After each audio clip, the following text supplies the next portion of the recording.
Race judicata means a matter already जज, यानी कि वो मैटर जो कि ऑलरेडी पहले से ही जज किया जा चुका है। It prevents the same parties from relitigating a matter that has already been finally decided by a competent court, यानी कि जिसको कॉम्पिटेंट कोर्ट जो है वो ऑलरेडी इस मैटर को क्या कर चुकी है, डिसाइड कर चुकी है between the same parties.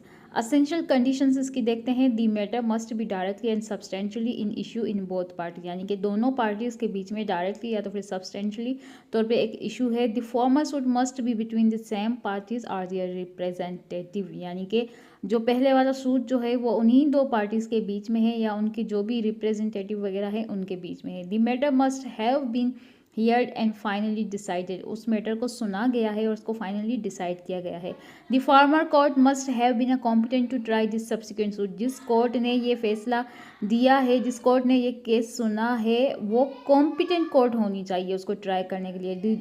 Decision must be on a merit, जो भी डिसीजन उसने दिया हो कोर्ट ने वो मेरिट पर होना चाहिए। मेन पॉइंट यही है कि जो रेस जुडिकेटा है वो बार करता है कोर्ट को from trying a matter that has already been finally decided between the same parties by a competent court under section 11 CPC।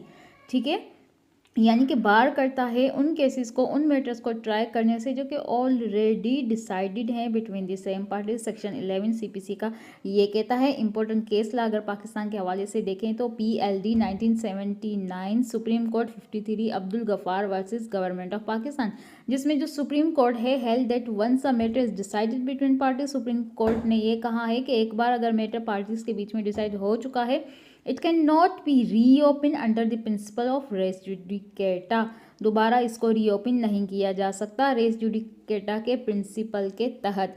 अब इसकी दो और टाइप से एक्चुअल रेस जुडिकेटा। अब एक्चुअल रेस जुडिकेटा क्या होती है? When an issue has been directly and actually decided, यानी कि सेम रेस जुडिकेटा ही होती है कि इशू एक बार डिसाइड हो चुका है कॉम्पिटेंट कोर्ट की तरफ से फॉर्मर सूट में, अब दोबारा उसको रेस नहीं किया जा सकता सेम पार्टीज के तरफ से। इसके अलावा दूसरा जो है कंस्ट्रक्टिव रेस जुडिकेटा। अब इसमें क्या है? When a party could have a raised a ground or issue in the earlier suit but did not, क्या क्या सोई हुई थी पता नहीं क्या, कि पार्टीज को क्या करना चाहिए था कि पहले कोई एक ऐसा ग्राउंड था जो उसको पहले ही उठाना था, कोई एक ऐसा पॉइंट था जो उसको पहले ही उठाना था बट उसने नहीं उठाया, then he is a deem to have a raised and lost it, यानी कि अब उसने वो खो दिया, अब वो दोबारा नहीं कर सकते। And he can not raise it later, वो बाद में भी नहीं उठा सकते। Example, A had a 5 grounds to claim a property but used only 2 in a first case, यानी कि उसके पास 5 ग्राउंड थे जो कि वो यूज़ कर सकता था अपनी प्लेंट में, अपने सूट में, लेकिन उसने सिर्फ 2 ग्राउंड्स उठाए, तो वो बाद में